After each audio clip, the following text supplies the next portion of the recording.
આપણે આપણા પોતાના શ્વાસો પર પણ વિશ્વાસ કરતા નથી અને તેના બદલે આપણે માણસો પર વિશ્વાસ કરીએ છીએ। ભગવાન જાણે છે જે કોઈ જાણતું નથી। રહસ્યોને રહસ્યો ન સમજો, તે બધું જ જાણે છે। એક વ્યક્તિ ખૂબ જ બુદ્ધિશાળી હોય છે જે પરિણામ વિશે વિચારીને કામ કરે છે। જીવન સસ્તું છે, પણ જીવવાની રીતો મોંઘી છે। તેમની પાસે હંમેશા તેમના દેવાદાર અને વફાદાર હતા, જેમણે ખરાબ સમયમાં તેમનો સાથ આપ્યો। કર્ણ પણ પરિણામથી વાકેફ હતો, પણ મુદ્દો મિત્રતા નિભાવવાનો હતો। પ્રાર્થના તમને ક્યારેય છોડતી નથી અને દુષ્ટતા તમને ક્યારેય છોડતી નથી। જો કોઈ તમારી પાસે કંઈક માંગે તો આપો। આભાર માનો કે ઈશ્વરે તમને માગનારાઓમાં નહીં પણ આપનારાઓમાં મૂક્યા છે।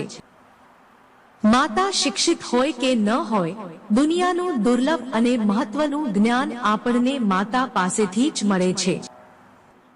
માતા જે કંઈ પણ તૈયાર કરે છે તેને કોઈ પણ જાતના ક્રોધાવેશ વિના ખાઓ, કારણ કે દુનિયામાં એવા લોકો છે જેમની પાસે કાં તો ખોરાક નથી અથવા તો તેમની માતા નથી। જેઓ હંમેશા જવાબદારી લેવા તૈયાર હોય છે તેઓ જ જીવનમાં સમસ્યાઓનો સામનો કરે છે, અને જેઓ જવાબદારી લે છે તેઓ ક્યારેય હારતા નથી। તેઓ કાં તો જીતે છે અથવા તેઓ શીખે છે।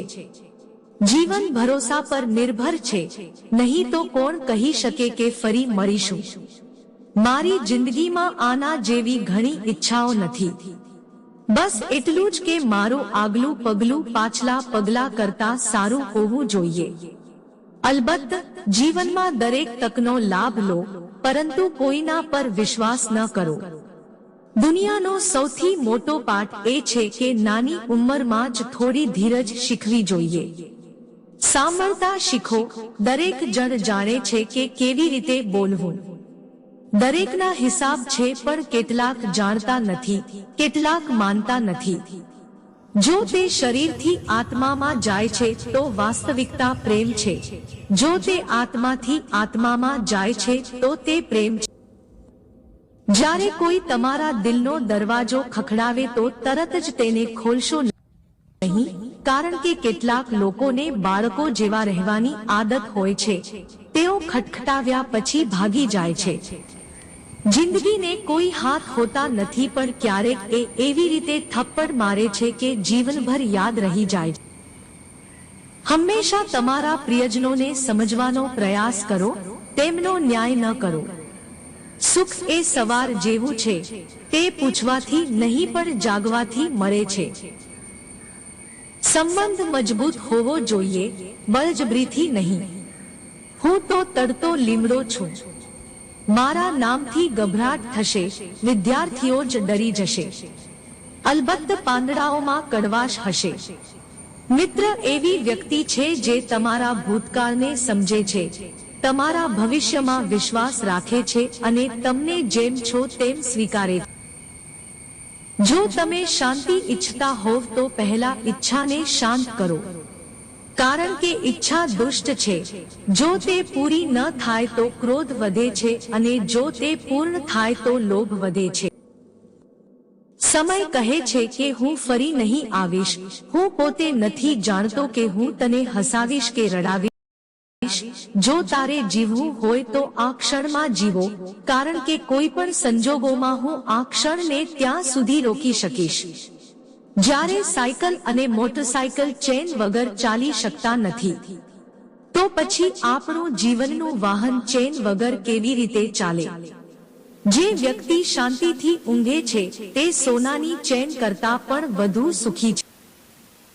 ઘડપણમાં ભગવાનનું નામ જપશે, પણ વિચાર્યું છે કે વૃદ્ધાવસ્થા નહીં આવે તો જપ કર્યા વિના જ આ સંસાર છોડી દેશે। આથી ભજન કરવાની આદત અગાઉથી જ રાખવી જોઈએ, કારણ કે મૃત્યુ પહેલા કોઈ સમય નથી અને મૃત્યુ પછી શરીરનું અસ્તિત્વ નથી। આંખ બંધ થાય તે પહેલા આપણે આંખો ખોલીશું તો જીવન સુધરી જશે। આપણે ફક્ત એવા સંતો, શાસ્ત્રો અને ગ્રંથો ગમવા જોઈએ જે ધર્મો આપણા માટે સારા છે, આપણે પ્રેમ અને ભગવાન વિશે વાત કરવી જોઈએ. આપણા ઘરમાં દરરોજ 5 ધ્વનિ હોવા જોઈએ. શંખ ધ્વનિ, ગાય ધ્વનિ, વેદ ધ્વનિ, નામ ધ્વનિ અને ગરુડ ધ્વનિ. આ 5 ધ્વનિ કળિયુગની અસર ઘટાડે છે. આપણે ભાગ્યશાળી બની શકીએ છીએ પણ ભગવાન નહીં. આપણી સંસ્કૃતિથી દૂર જઈને તેઓ વિકાસ કરતા વધુ વિનાશનું કારણ બને છે. વિરુદ્ધ દિશામાં જવાથી માત્ર વિનાશ જ થાય છે. પંડિત નીરજ મહારાજે કહ્યું કે ભગવાને તેમને તેમના સમગ્ર જીવનમાં આશીર્વાદ આપ્યા છે. સમાજ અને સંસ્કૃતિના ઉત્થાનમાં સમય વિતાવીને તેમણે સમગ્ર બ્રિજવાસીને કૃષ્ણની ભક્તિ સાથે જોડી દીધા છે. ભગવાન કૃષ્ણજીએ કંસની રાજનીતિથી દરેકને દૂર રાખ્યા અને કહ્યું કે રાજકારણ સંબંધોમાં ન આવવું જોઈએ. લોકો હાર પહેરાવે છે અને વધુ ચાલે છે. પતન અને મુક્તિ કરતા શહાદત મોટી છે. આપણે આશ્રયના મહત્વના તબક્કામાં થોડા સમય માટે રહી શકીએ છીએ, પણ આખી જિંદગી શરણમાં રહી શકીએ છીએ. લોકો પોતાના ઘર અને હવેલીઓને સજાવવામાં વ્યસ્ત હોય છે, પણ આપણને ખબર નથી હોતી કે આપણો અસલી મુકામ આ બે જગ્યાએ નથી. આપણે ભગવાન અને અમર પ્રાણીનો અંશ અને પાર્સલ છે. વિદાય કરતી વખતે અમારા જીવનના અંતે અમે ભગવાનને ઈચ્છીએ છીએ કે અમને તમારા દર્શન મળે અને ટ્રાફિકમાંથી મુક્ત થઈએ.